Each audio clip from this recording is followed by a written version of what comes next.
Hi cats! Welcome to Module 2 of Improving Self-Esteem. So just a quick rundown of what we covered in Module 1. Self-esteem refers to how we view and think about ourselves and the value that we place on ourselves as a person. So it's about our self-concept, so it does not depend on others. And it's about our value as a person, so it's not about each individual action. It's about us on the whole.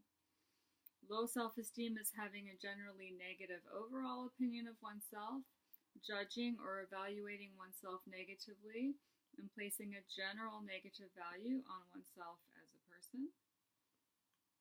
And these deep-seated basic, which is core, right? Negative beliefs about oneself are often taken as facts or truths about who one is as a person. So it may be memories or voices from your past, from your parents, if you were bullied, whatever it may be. And it's possible that you internalize that information or those voices, and so now you believe that that's your own opinion of yourself. Low self-esteem can have a negative impact on a person as far as self-criticism and high distress. So if you have a low distress tolerance, that could be partially from self-esteem or an excess of self-criticism. Now remember, it's okay to be critical of yourself to a certain degree, right? You can't be accepting of anything and everything, but on the whole as a person, you shouldn't be too self-critical. Low self-esteem can be part of a current problem, a result of other problems, or a problem in itself, and a risk factor for other problems. So that goes back to what we were saying about the riddle of what came first, the low self-esteem or the mental illness or the mental health issue. So now we're moving on to Module 2.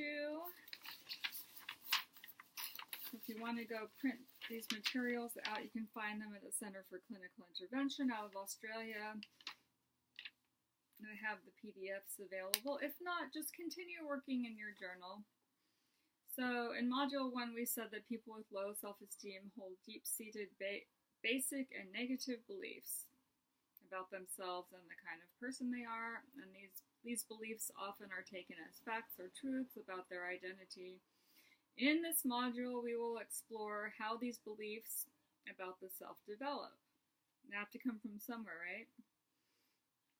So let's discuss the difference between a fact, a truth, and an opinion. The dictionary definition of a fact is a piece of information presented as having objective reality. So that means there's evidence that says it's real. There's no doubt about that.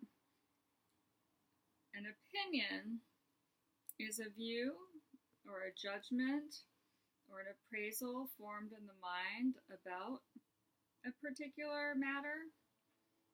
It's how someone perceives something, and this view may be unique to them.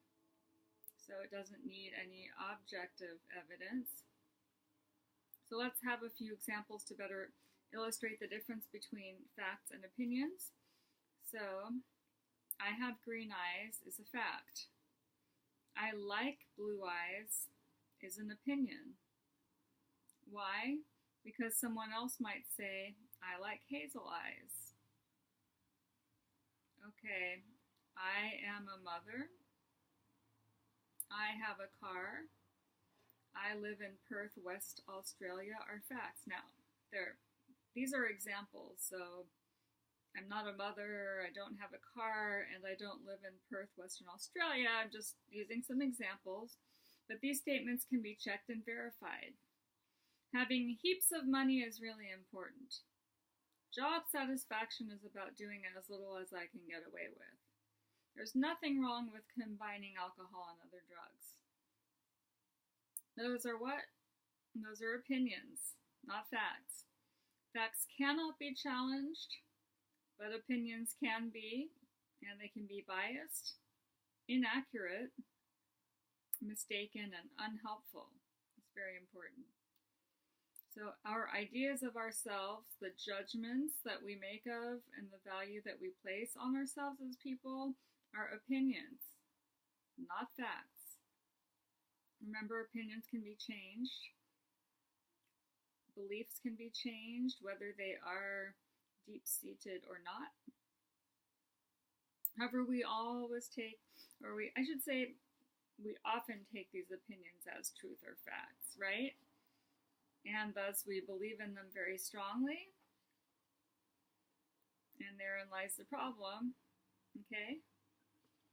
So where do these beliefs and opinions of ourselves come from? And how did we develop these beliefs about ourselves? So again, sometimes we internalize the voices or the opinions or the thoughts of caregivers that maybe were not adequate.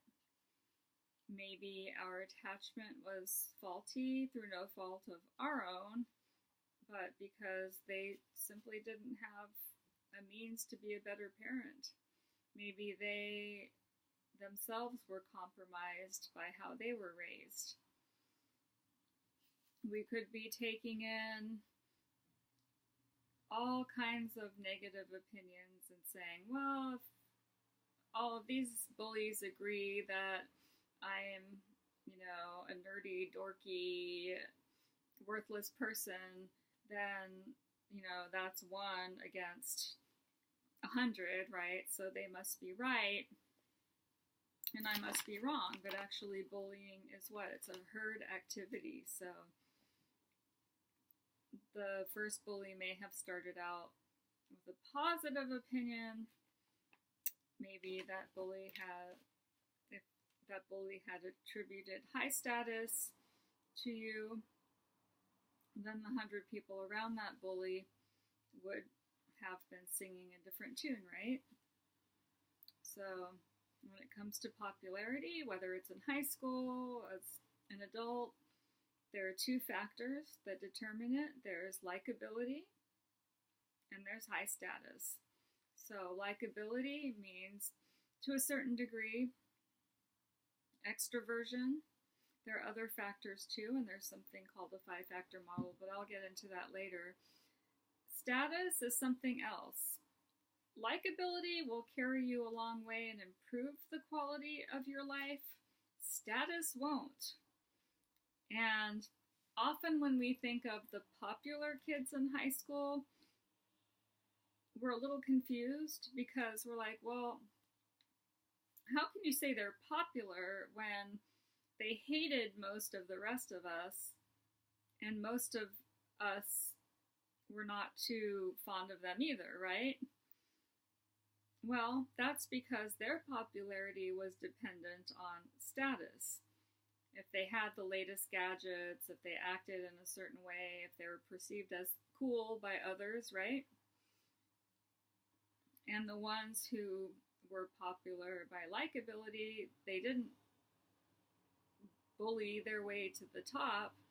They were just likable people. They were attracting people with more positive energy and just attracting people. So there is the difference, and we'll get into a little bit of that maybe later on in the module. All right, so get your journals ready, please.